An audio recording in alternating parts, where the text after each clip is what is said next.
Bom dia, amadas inteligências da Escola de Campeões, aprendendo a aprender. Neste vídeo, leremos um trecho de texto deste maravilhoso livro, 1808, de autoria de Laurentino Gomes.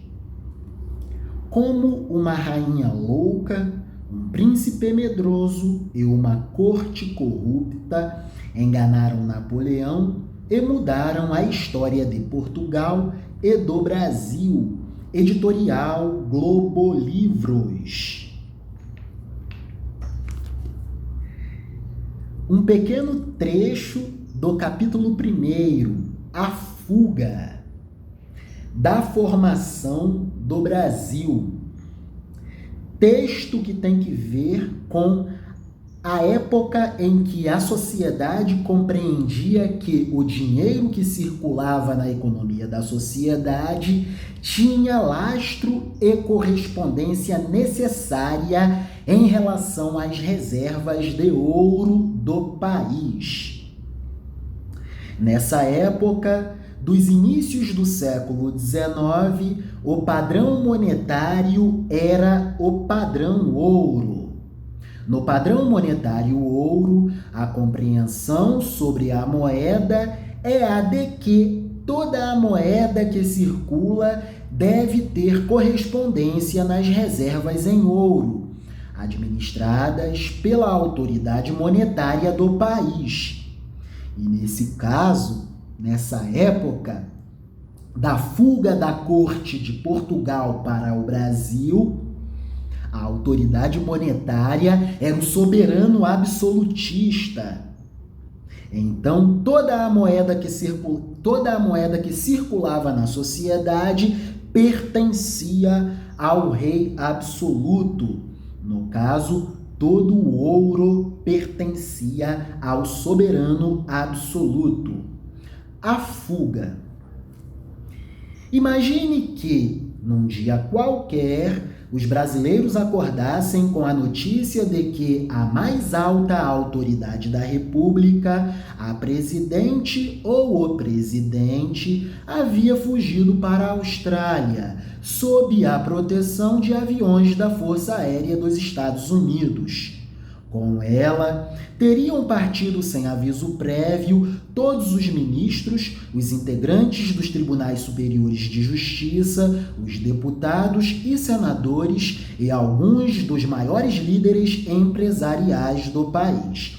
E mais, a essa altura, tropas da Argentina já estariam marchando sobre Uberlândia, no Triângulo Mineiro, a caminho de Brasília.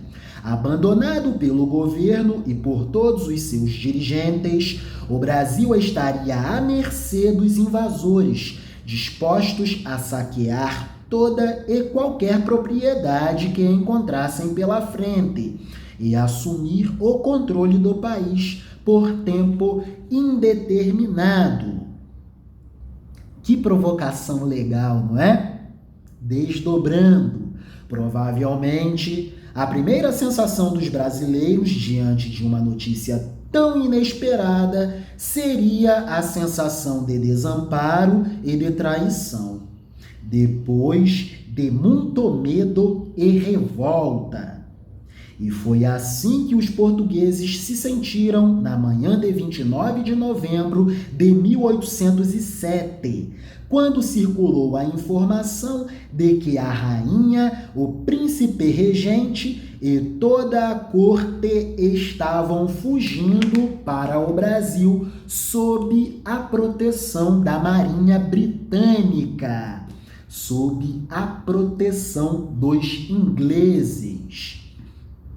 Nunca algo semelhante tinha acontecido na história de qualquer outro país europeu. Em tempos de guerra, reis e rainhas haviam sido destronados ou obrigados a se refugiar em territórios alheios. Mas nenhum deles tinha ido tão longe a ponto de cruzar um oceano para viver e reinar do outro lado do mundo. Embora os europeus dominassem colônias imensas em diversos continentes, até aquele momento, nenhum rei havia colocado os pés em seus territórios ultramarinos para uma simples visita, muito menos para ali morar e governar. Era, portanto, um acontecimento sem precedentes, sem comparação, tanto para os portugueses, que se achavam na condição de órfãos de sua monarquia da noite para o dia, quanto para os brasileiros, habituados até então a ser tratados como uma simples colônia extrativista de Portugal. No caso dos portugueses, além da surpresa da notícia, havia um fator que agravava a sensação de abandono. 200 anos atrás, a noção de Estado, governo e identidade nacional era bem diferente da noção que se tem hoje. Ainda não existia em Portugal a ideia de que todo o poder emana do povo e em seu nome é exercido o princípio fundamental da democracia. No Brasil de hoje, se, por uma circunstância inesperada, todos os governantes fugissem do país, o povo ainda teria a prerrogativa de se reunir e de eleger um novo presidente, deputados e senadores, de modo a recompor imediatamente o Estado e seu governo, porque atualmente existe Constituição. As próprias empresas, depois de um período de incerteza, pela ausência de seus donos ou dirigentes, poderiam se reorganizar e continuar funcionando normalmente. Em Portugal de 1807 não era assim. Sem o rei, o país ficava à míngua e sem rumo. Dele dependiam toda a atividade econômica e a circulação monetária para o funcionamento da economia. Época do padrão ouro, moeda era moeda, mercadoria, ouro. E como a corte havia fugido para o Brasil com todo o seu tesouro, Portugal ficou com a sua economia totalmente inviabilizada, porque as reservas de ouro foram para o Brasil juntamente com a corte de Portugal, em fuga. Em Portugal de 1807 não era assim. Sem o rei, o país ficava à míngua e sem rumo. Dele dependiam toda a atividade econômica, a sobrevivência das pessoas, o governo, a independência nacional e a própria razão de ser do Estado português. Para complicar ainda mais a situação, Portugal era um dos países mais atrasados da Europa, no que diz respeito às ideias e às reformas políticas.